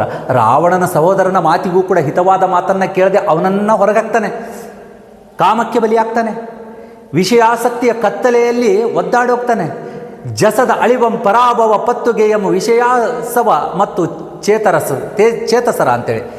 ಅಂದರೆ ಜಸದ ಅಳಿವು ಕೀರ್ತಿಯ ನಾಶ, ಪರಾಭವ, ವಿಷಯಾಸವ, ವಿಷಯಾಸಕ್ತಿ ಎಂಬ ಹೆಂಡ ಮದ್ಯ. ಆ ಟೈಮಲ್ಲಿ ಏನಪ್ಪ ಅಂತಂದರೆ ಒಂದು ಮಂಗಕ್ಕೆ ಹೆಂಗೆ ಹೆಂಡ ಕುಡಿಸಿದ್ರೆ ಆ ಮಂಗೆ ಕೈಗೆ ಸಿಗಲಾರ್ದಂಗೆ ಹಾರಾಡ್ತೈತೋ ಹಂಗೆ ಇವನಿಗೆ ಏನಾಗಿಬಿಟ್ಟಿತ್ತು ಅಂತಂದರೆ ಆ ಕಾಮ ವ್ಯಾಮೋಹ ಅನ್ನೋದೇನಾಗಿಬಿಟ್ಟಿತ್ತು ಅಂತಂದರೆ ಆ ಹೆಂಡದ ಏನಪ್ಪ ಅಂದರೆ ವಿಪರೀತವಾಗಿ ಹೆಂಡ ಕುಡ್ದಂಗೆ ಆಗಿಬಿಟ್ಟಿದ್ದವನು. ಬುದ್ಧಿ ಮಂದಾಗಿತ್ತು, ಮಂಕಾಗಿತ್ತು, ಯಾರ ಮಾತು ಕೇಳಾರಂಥ ಪರಿಸ್ಥಿತಿ ಇತ್ತು. ಹಿತ ಹೇಳಿದ ವಿನಯವಂತ ತಮ್ಮ ವಿಭೀಷಣನನ್ನು ಅವಿವೇಕಿಯಾಗಿ ಗದರಿಸಿ ಒದ್ದು ಹೊರಹಾಕಿದನು. ಕಾಮಕ್ಕೆ ಬಲಿಯಾದವನಿಗೆ ಹಿತ ಅಹಿತದ ಚಿಂತೆ ಇರುವುದಿಲ್ಲ ಅನ್ನೋದು ನಾವು 13ನೇ ಪದ್ಯದಲ್ಲಿ ನಾವು ನೋಡಿದ್ರೆ 14ರಲ್ಲಿ ಹೇಳ್ತಾನೆ, ವಿಷಯಾಸಕ್ತಿ ಎಂಬ ಮದ್ಯದ ಅಮಲಿನಲ್ಲಿರುವ ದುರ್ವ್ಯಸನಿಗಳಿಗೆ ಕೀರ್ತಿಯ ನಾಶ, ಪರಾಭವಾತ, ಕೀರ್ತಿ ಯಾವುದೂ ತಿಳಿಯುವುದಿಲ್ಲ. ಇದು ನಮಗೂ ಹತ್ತೈತ್ರಿಪ್ಪ. ಇನ್ನು ನಾವು ತಿಳ್ಕೊಬೇಕು. ನಾವು ಯಾವುದೋ ಕೆಟ್ಟ ವಿಚಾರಗಳಿಗೆ ಬಲಿಯಾದಂಥ ಟೈಮ್ ಒಳಗಡೆ ನಾವೇನು ಮಾಡ್ತೀವಿ ಅಂತಂದರೆ ಪ್ರಪಂಚ ಏನಂತೈತೆ ಅಂತ ನಾವು ನೋಡೋದೇ ಇಲ್ಲ. ನಮ್ಮದೇ ನಾವು ಹೊಡಿಲಿಕ್ಕೆ ತಿರ್ತೀವಿ ಗಾಡಿ. ಮುಂದೊಂದು ದಿನ ಏನಪ್ಪ ಅಂದ್ರೆ ನಾವು ಮಾಡಿದಂಥ ತಪ್ಪು ನಮಗೆ ತಿಳಿಯುವಷ್ಟರಲ್ಲಿ ಟೈಮ್ ಮೀರೋಗಿಬಿಟ್ಟಿರ್ತೈತಿ. ಮಾನ ಮರ್ಯಾದೆ ಅನ್ನೋದು ಬೀದಿಗೆ ಬಂದುಬಿಟ್ಟಿರ್ತೈತಿ. ಇಲ್ಲಿ ರಾವಣಂದೂ ಆಗಿದ್ದು. ರಾವಣ ಮಹಾನ್ ಶಿವಭಕ್ತ ಅಂತ ಗುರುತಿಸ್ಕೊಂಡವನು, 10 ತಲೆ ಉಳ್ಳಂಥವನು, ಅಪಾರವಾದಂಥ ಜ್ಞಾನಿ ಅಂತ ತಿಳಿಸ್ಕೊಂಡವನು. ಆದರೆ ಇವತ್ತು ಯಾವುದಕ್ಕಾಗಿ ಬಯಸ್ಕೊಳಕತ್ತಿದ್ದಾನಂತಂದರೆ ಒಂದು ಹೆಣ್ಣಿಗಾಗಿ.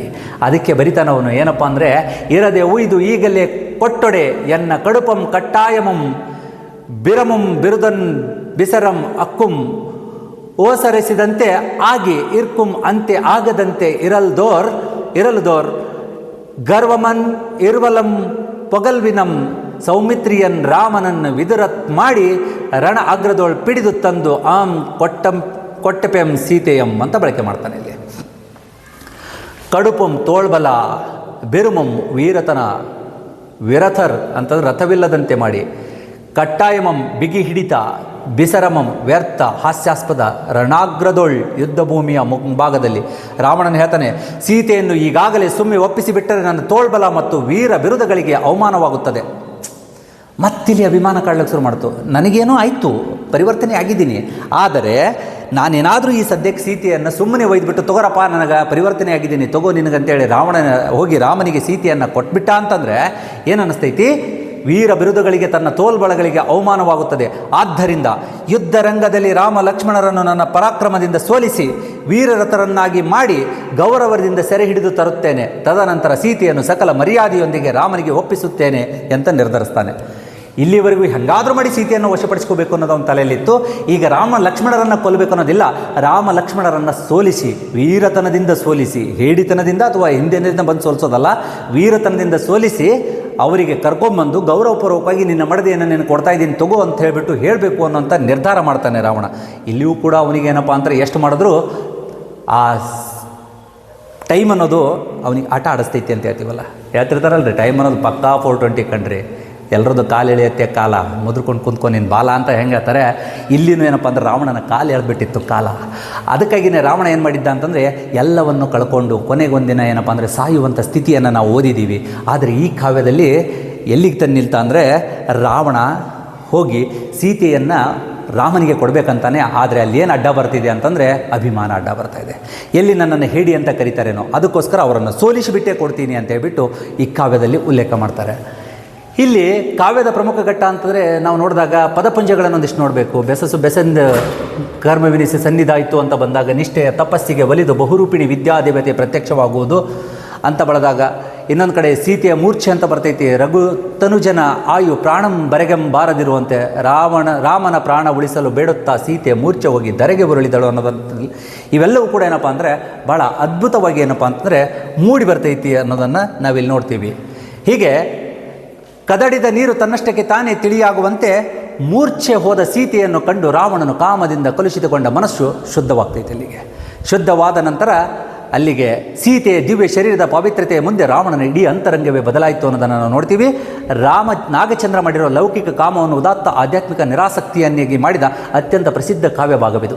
ಇದು ಬಹಳ ಖುಷಿ ಅನಿಸೋದೇನು ಅಂತಂದರೆ, ಇಲ್ಲಿ ಕಾಮ ಗೆಲ್ತೈತೋ ಅಥವಾ ಆಧ್ಯಾತ್ಮಿಕತೆ ಗೆಲ್ತೈತು ಅಂದಾಗ ಆಧ್ಯಾತ್ಮಿಕ ನಿರಾಸಕ್ತಿಯನ್ನಾಗಿ ಅವನಲ್ಲಿರುವಂಥ ಕಾಮವನ್ನು ಪರಿವರ್ತನೆ ಮಾಡಿ ಆಧ್ಯಾತ್ಮಿಕ ನಿರಾಸಕ್ತಿಯನ್ನು ಮೂಡಿಸಿ ಪ್ರಪಂಚದಲ್ಲಿ ಏನಪ್ಪ ಅಂದರೆ ಶುದ್ಧ ಭಕ್ತಿಗೆ ಮತ್ತು ಒಳ್ಳೆಯ ಮನಸ್ಸಿಗೆ ಕಾಮವನ್ನು ಗೆಲ್ಲುವಂತಹ ಶಕ್ತಿ ಇದೆ ಅನ್ನುವುದನ್ನು ತೋರಿಸುವಂಥ ಒಂದು ಕಾವ್ಯ ಭಾಗವಾಗಿ ಇದು ಗುರುತಿಸ್ಕೊಳ್ಳುತ್ತೆ.